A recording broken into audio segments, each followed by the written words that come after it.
Careful. It's not to be trusted.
Lives but once. Here, we need but jump into the well. You first.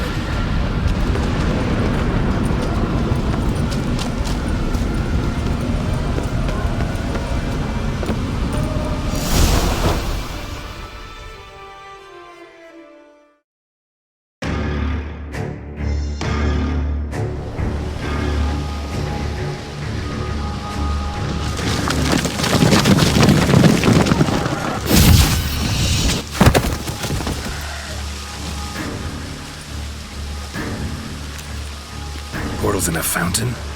Not terribly practical. It was a secret passage. Henriette and I would use it to... hide from your governess, which luckily she noted down in her diary, thus I knew where to await you.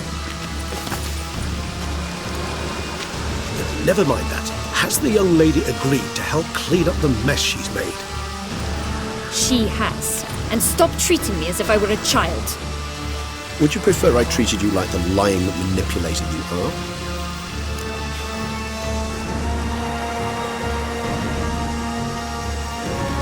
Regis, what happened to your famous manners? Apologies. I forgot myself. Let's go. Really want to be done with this.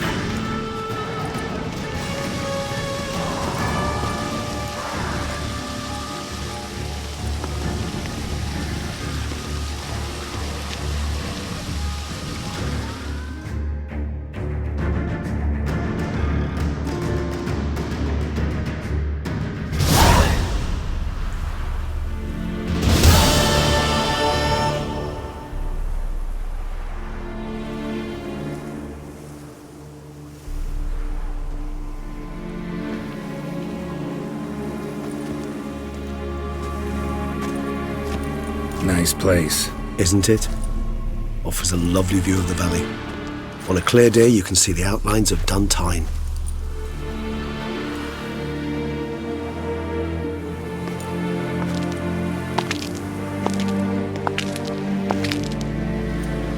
Is it, though? A ruin like any other, I think. So sensitive. So aware. Honestly, what did Detlef ever see in you? Perhaps he'll tell you himself. You nervous? It's always a bit nerve-wracking meeting an ex. Especially so when said ex is a vampire.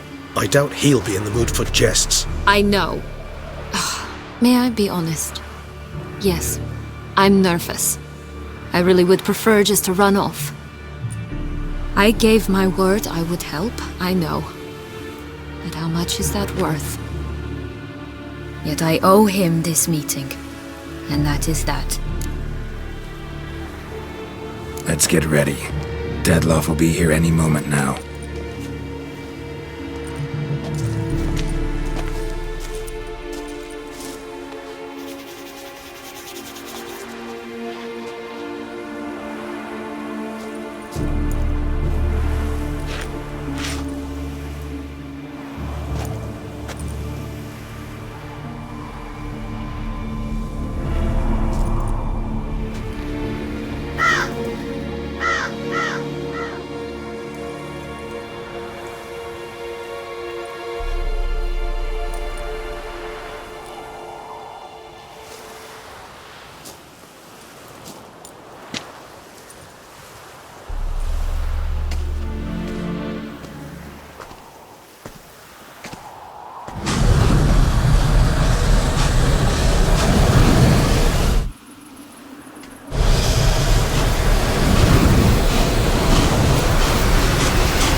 Sienna, I've a question I must ask you. Did you truly feign it all? That which bound us was a ruse? Detlef, it's not that simple. Oh no, it's very simple. You either deceived me or not. In forgiving you, I grieve. For now, we must part.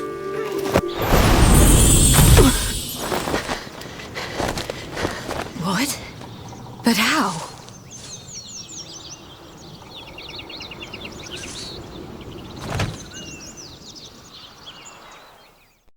The ribbon? Ha! Seems I've been fooled again. She will pay for this, sooner or later. She will pay! You never should have meddled with her!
I want you just...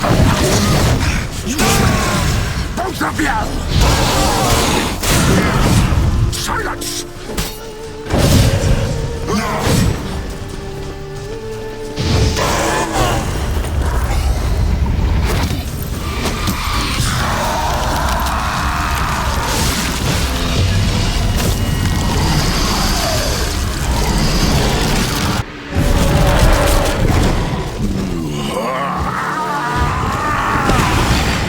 If you acknowledge the gods, start praying now.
to me. Begone. I can't let... I insist.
My, what a smashing ensemble.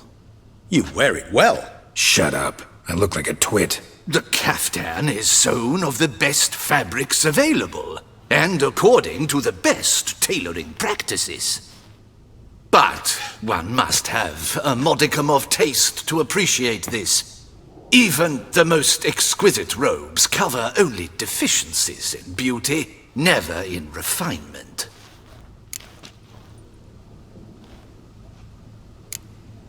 Usually wear something different, better suited to my trade. Got nothing against this particular outfit, though. Just don't exactly feel comfortable in it. And I despise formal occasions. Nothing one can't get accustomed to. Now, be so kind as to stand still. All that being as it may, Toussaint's highest honor, the Order of Vitis Vinifera, demands appropriate attire. The Duchess cannot be expected to drape the medal on a suit of armor caked in mud. Palace protocol places enormous emphasis on form, virtuous tradition, etiquette. Huh. A tradition which values appearances ahead of all else. Which calls for lordly, glistening triviality and misplaced generosity.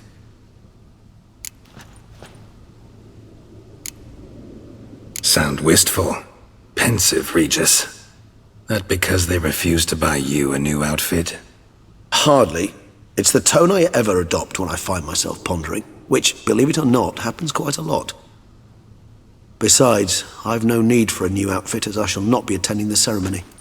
Why not? Because unlike you, I don't have to. I shall begin to pack my belongings instead. I trust you'll join me later, once you're richer by a medal and a fascinating new experience? Count on it. Ceremonies, medals honoring virtues, just keeps coming up. I've had no reprieve either. And I keep thinking of the last great virtue, compassion. It's the one piece of the puzzle that never seemed to fit. Mean you suddenly believe the 5 virtues theory, after all we've revealed? It's not a question of belief, superstition, or old wives' tales. It's a conclusion derived through exercising pure logic. Siana planned everything in advance. Had we not stopped her, surely there'd have been a 5th victim. One the gossips would have associated with a lack of compassion. Her plans don't matter now. Can't act on them. Ask the messenger who delivered my invitation to the ceremony. Siana's in the palace. Courtiers pressured the Duchess to lock her in a tower. Do you care not a whit who else was in her black book? We've some time before the ceremony. We could still chat with that boot-cleaning urchin. He was the one to pass the victims' names to Dettlaff. Perhaps we missed something. Regis, Bootblack didn't say anything about making deliveries when we talked to him. How do you know he handled the letters? While you basked in glory and tried on new formal wear, I conducted a little investigation of my own. You'd be very proud to see how I conducted myself. I began by concocting an ample supply of boot wash for our enterprising young friend. I'd observed that among street folk, amidst their society as a whole, Reciprocity takes precedence over all other codes, and thus no good deed goes unrewarded. Of course, the same holds true for malicious or destructive deeds. The letters, what's the connection? When the bootblack arrived to collect his bucketful, he hinted he knew more. Simply put, we'd failed to ask the proper questions when we chatted earlier. It took a bit more tongue-loosening, but ultimately he spoke. He admitted he'd handed Dettlaff the letters. He knew this information was valuable to me. In providing it, he was simply repaying me.